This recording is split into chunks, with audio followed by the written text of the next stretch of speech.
আসসালামু আলাইকুম। Online classroom of মহিলা কলেজ চট্টগ্রাম। আজকের ক্লাসে সবাইকে স্বাগতম। আজকের বিষয় অ্যাডভান্স অ্যাকাউন্টিং 1, অধ্যায়ের নাম accounting for operating segment, class for BBA accounting third year. সময় দুপুর 1টা, তারিখ 20 জুন 2020। আপনাদের সাথে আছি আমি Abul Kalam Azad, lecturer of finance and banking, department of accounting, মহিলা college Chittagong.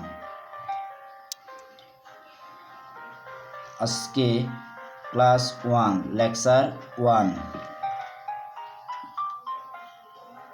Accounting for operating segment. Accounting for operating segment কাকে বলে বা কী অবস্থা? বিভাগীয় হিসাবরক্ষণ। এরপর এটিকে দুইটি ভাগে ভাগ করা যায়।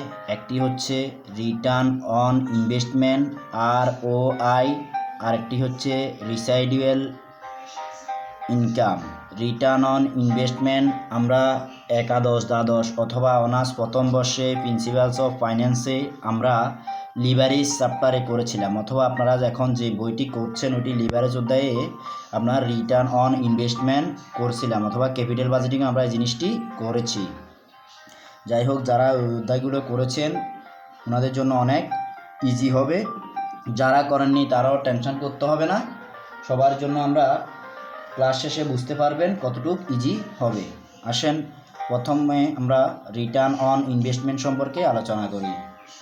Return on investment equal to margin into turnover. তাহলে মার্জিন হচ্ছে রেট আর টার্নওভার হচ্ছে বার। দ্যাট মিন্স তাহলে মার্জিন হচ্ছে রেট আর টার্নওভার হচ্ছে বার। তাহলে টার্নওভার মানে কি? টার্নওভার মানে হচ্ছে আপনি ধরেন এক সপ্তাহে আপনার মোবাইলে 3 বার টাকা রিচার্জ করছেন, তাহলে আপনার এখানে টার্নওভার হবে 3 বার, ইংলিশে বললে টাইমস। যাই হোক, আমরা মার্জিনের ফর্মুলাটা দেখি।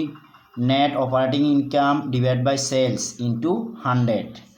টার্নওভারের ফর্মুলা হচ্ছে sales divide by average operating asset. তো এই দুটি ফর্মুলা দেখে নেন। এর পরবর্তীতে আসেন আমরা একটা অঙ্কে আসি। মার্জিন, টার্নওভার এবং রয় দিয়ে দ্য ফলোয়িং ডাটা, অনুসরণকারী বা নিচের তথ্যগুলো আর রিলেটেড। তাহলে নিচের উপাত্তগুলো আর রিলেটেড সম্পর্কিত to Rupsha limited in 2012। Average operating asset দেওয়া আছে, সেলস ডিউরিং দ্য ইয়ার দেওয়া আছে, নেট অপারেটিং ইনকাম 12 লক্ষ টাকা দেওয়া আছে। তাহলে কম্পিউট করতে হবে মার্জিন, টার্নওভার, রয়। আসেন এবার আমরা মার্জিন কিভাবে করব।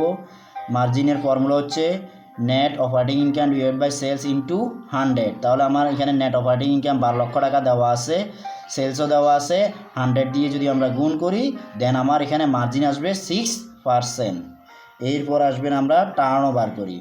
আপনাদের সুবিধার্থে উপরে আমি কি প্রশ্নটি দিয়ে দিয়েছি। টার্নওভারের সূত্র হচ্ছে sales divide by average operating asset. তাহলে আমার এখানে সেলস দেওয়া আছে, সেলস ডিউরিং দ্য ইয়ার দেওয়া আছে, এরপর অ্যাভারেজ অপারেটিং অ্যাসেটও দেওয়া আছে। তাহলে আমার যখন ক্যালকুলেশন করব বাইরে হবে 1.33 টাইমস। টাইমস অর্থ বার। আপনাদেরকে আমি আগেই বলেছিলাম টার্নওভারের মান আনসার টাইমসে বাইর হয়। আপনি 1.33 দিছেন কিন্তু টাইমস লিখেন নাই, তাহলে পরীক্ষক আপনার থেকে 1 মার্ক কেটে রাখার অধিকার রাখে। এরপর খেয়াল করেন আমরা রয় বের করব। Return on investment. Return on investment মানে কি? আপনি যে রিটার্ন ফেরত অন ইনভেস্টমেন্ট কিসের উপর? বিনিয়োগের উপর। তাহলে আপনি যে বিনিয়োগ করছেন বিনিয়োগের উপর কি পরিমাণ ফেরত আসবে, কত হারে ফেরত আসবে। তাহলে আমরা যদি করি মার্জিন ইন্টু টার্নওভার, তাহলে আমাদের কিছুক্ষণ আগে আমাদের মার্জিন বেড়েছিল 6% গুণ টার্নওভার 1.33 ইকুয়াল 7.98%। আশা করে বুঝতে পেরেছেন। এরপর আমরা পরবর্তী অঙ্কে আসি। মেয়াদে corporation of Japan has two regional division, দুইটি রিজনাল ডিভিশন আছে, আঞ্চলিক division, with headquarter on Osaka and Yokohama. ঠিক আছে, এই রিজনাল ওসাকা এবং ইয়োকোহামা। এরপর selected data on the two division follows, division Osaka Yokohama, sales দেওয়া আছে 30 লক্ষ টাকা, ইয়োকোহামার 90 লক্ষ টাকা, নেট অপারেটিং ইনকাম ওসাকার 2,10,000 আর ইয়োকোহামা 7,20,000, এভারেজ অপারেটিং ইনকাম 10 লক্ষ টাকা আর ইয়োকোহামা 40 লক্ষ টাকা। যাই হোক, asset, average operating asset, requirement কি কি আমাদের করতে হবে for the each division, that means Osaka division এবং ইয়োকোহামা ডিভিশন, দুইটি ডিভিশনের কম্পিউট দ্য রিটার্ন বের করো অন ইনভেস্টমেন্টের উপর, দ্যাট মিন্স ROI বের করো। আমরা কিছুক্ষণ আগে দেখেছিলাম ROI বের করতে হলে আমাদের কি কি লাগবে, ROI বের করতে হলে আমাদের লাগবে মার্জিন আর টার্নওভার, মার্জিন আর turnover in terms of margin and turnover. যাই হোক, এরপর where necessary carry competition to decimal place, তাহলে উনি চাইলে সর্বোচ্চ 2 দশমিক পর্যন্ত নিতে পারবেন। Assume that the company evaluate performance. আচ্ছা যাই হোক, আমরা আগে 1 নাম্বার রিকোয়ারমেন্টটা আগে কমপ্লিট করি। 1 নাম্বার রিকোয়ারমেন্ট আমাদেরকে বলেছিল রয় বের করতে কিসের, মার্জিন আর টার্নওভারের মাধ্যমে। তাহলে আমরা মার্জিনের ফর্মুলাটা আমরা দিয়ে দিলাম, net operating income divide by sales into টার্নওভারের ফর্মুলা হচ্ছে sales divide by average operating income into 100। তাহলে নেট অপারেটিং ইনকাম আমাদের এখানে দেওয়া আছে 2,10,000 টাকা, ডিভাইড বাই সেলস হচ্ছে 30 লক্ষ টাকা, তাহলে 2,10,000 ডিভাইড বাই সেলস 30 লক্ষ টাকা, আবার সেলস 30 লক্ষ টাকা divide by average operating income কত, 10 লক্ষ টাকা। তাহলে আমাদের এখানে বের হলো ROI রিটার্ন অন ইনভেস্টমেন্ট ওসাকার 21%। এই ওসাকার ROI বের হলো 21%। ঠিক সেমভাবে আমরা ইয়োকোহামার ROI বের করব। ইয়োকোহামারও ঠিক সেমভাবে মার্জিন ইন্টু টার্নওভার ফর্মুলা বসিয়ে দিলাম, ফর্মুলা অনুসারে আমরা বসিয়ে দিলাম নেট অপারেটিং ইনকাম আমার 7,20,000 টাকা, এখানে প্রশ্নে দেওয়া আছে। এরপর সেলস দেওয়া আছে 90 লক্ষ টাকা, ঠিক আছে, ইন্টু সেলস 90 লক্ষ টাকা divide by average operating asset কত, 40 লক্ষ টাকা ইন্টু 100। তার মানে হচ্ছে এখানে কত বের হলো, রিটার্ন অন ইনভেস্টমেন্ট 18%। ইয়োকোহামার রিটার্ন অন ইনভেস্টমেন্ট কত পার্সেন্ট, 18%। এরপরে আসি আমরা রিসাইডুয়াল ইনকাম বের করব। আমরা 2টি ভাগে ভাগ করেছিলাম, আপনাদেরকে বলেছিলাম এটি 2টি ভাগে ভাগ করা হয়।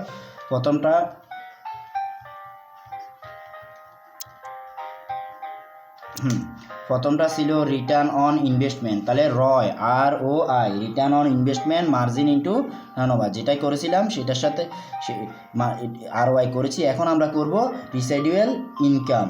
খেয়াল করেন রিসাইডুয়াল ইনকাম আমরা কিভাবে ক্যালকুলেশন করি।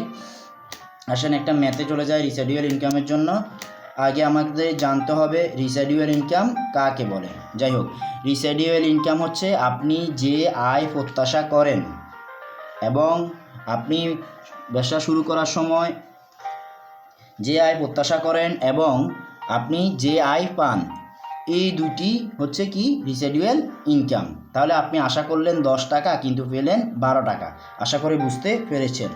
যাই হোক, ধরি ইনভেস্টমেন্ট টাকা 1 লাখ, রিকোয়ার রিটার্ন কত 10%, তাহলে আপনি পাবেন কত একটু খেয়াল করেন। তাহলে নেট অপারেটিং ইনকাম সাপোজ 15,000 টাকা আমরা ধরলাম মিনিমাম রিটার্ন, তাহলে ইনভেস্টমেন্টের উপর 10%, তাহলে 1 লক্ষ টাকা গুণ 10% 10,000 টাকা, তাহলে রিসাইডুয়াল ইনকাম বের হলো 5,000 টাকা। রিসাইডুয়াল ইনকাম পজিটিভ আসতে পারে, নেগেটিভ আসতে পারে, এটি কোনো সমস্যা নেই। যাই হোক, এরপর আমরা একটা অঙ্কে যাই। Miyaji corporation of Japan has 2 regional division with headquarters on Osaka and Yokohama, selected data on the 2 division. যাই হোক, এখানে আমরা 1 নাম্বার রিকোয়ারমেন্ট আমরা অলরেডি করেছি। যাই হোক, এরপর আমরা 2 নাম্বার রিকোয়ারমেন্ট এবং 3 নাম্বার রিকোয়ারমেন্টে যাব। খেয়াল করেন 2 নাম্বার রিকোয়ারমেন্টে বলা হয়েছে রিসাইডুয়াল ইনকাম।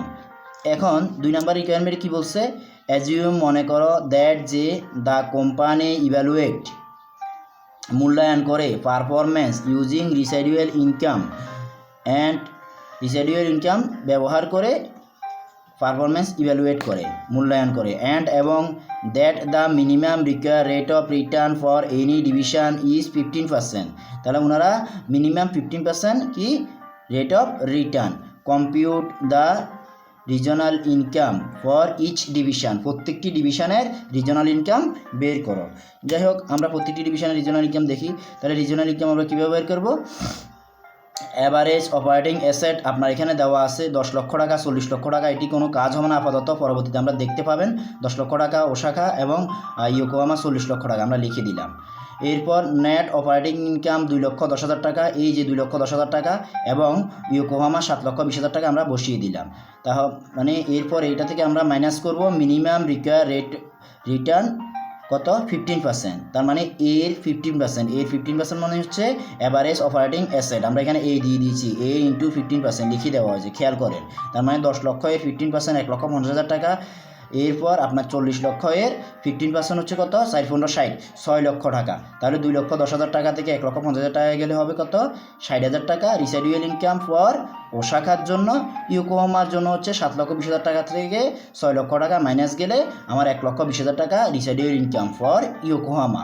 আশা করে বুঝতে পেরেছেন। এরপর খেয়াল করেন, আমরা 3 নাম্বার রিকোয়ারমেন্টে বলছে আমাদের, 3 নম্বর রিকোয়ারমেন্ট বলা হয়েছে ইজ ইয়োকোহামা ইজ গ্রেটার। তাহলে ইয়োকোহামা যদিও বেশি হয় অ্যামাউন্ট, তাহলে বড় অ্যামাউন্ট হয় অফ রিসাইডুয়াল ইনকাম। তাহলে রিসাইডুয়াল ইনকাম ইয়োকোহামা যদিও বেশি হয়, an indication that it is a better margin, এটি কি ভালো? এক্সপ্লেন, ব্যাখ্যা করো। তাহলে এটি আমরা সংক্ষিপ্ত একটা মন্তব্যের মাধ্যমে আমরা দিতে পারি। খেয়াল করেন, আমরা রিসাইডুয়াল ইনকাম কিছুক্ষণ আগে যেটি ক্যালকুলেশন করেছিলাম, আমার ওসাকার রিসাইডুয়াল ইনকাম বের হলো 60,000 টাকা, ইয়োকোহামার 1,20,000 টাকা। তাহলে ওসাকা আপনার যেই টাকাটা ইনভেস্ট করলো, দ্যাট মিন 30 লক্ষ টাকা আপনার সেলস করে আপনার ইনকাম করলো কত? 60,000 টাকা। আর ইয়োকোহামা 90 লক্ষ টাকা সেলস করে কী করলো? 1,20,000 টাকা। তাহলে তুলনামূলকভাবে কি ওসাকা ভালো করেছে, ঠিক আছে? 30 লক্ষ টাকায় 60,000 টাকা, আর এখানে কত? 90 লক্ষ টাকায় 1,20,000 টাকা। তাহলে ওসাকা থেকে 3 ডাবল বেশি সেল করে তারা তেমন বেশি কি করতে পারেনি? ইনকাম করতে পারেনি। যাই হোক, সেই কথাটি আমরা একটু লিখব। তাহলে requirement 3, Yokohama bigger amount of residual income does not indicate it is as better. Yokohama's investment was more than Osaka. তাহলে এটা থেকে ভালো, বাট এই দেখেন 60,000 টাকা, 1,20,000 টাকা, that's why is residual income is big. তাহলে এটার আপনার সেলসও বেশি, ইনভেস্টমেন্টও বেশি, সেই তুলনায় আপনার কি ইনকামও বেশি। তবে তুলনামূলকভাবে আমরা যদি রেশিও আকারে যাচাই করি, আমাদের ইয়োকোহামা তেমন বেশি কি ভালো করেনি। যাই হোক, আপনাদের সেটা বলেছিলাম আমি। ধন্যবাদ এতক্ষণ সময় দেওয়ার জন্য। আপনাদের প্রতি আমার আবার রিকোয়েস্ট থাকবে, সবাই ভিডিওটি দেখবেন, দেখার পর আপনারা বাসায় হোমওয়ার্ক করবেন, হোমওয়ার্ক করে আপনারা অ্যাসাইনমেন্টটা সাবমিট করবেন। ধন্যবাদ সবাইকে। সুস্থ থাকুন, নিরাপদে থাকুন, ঘরে থাকুন। আসসালামু আলাইকুম।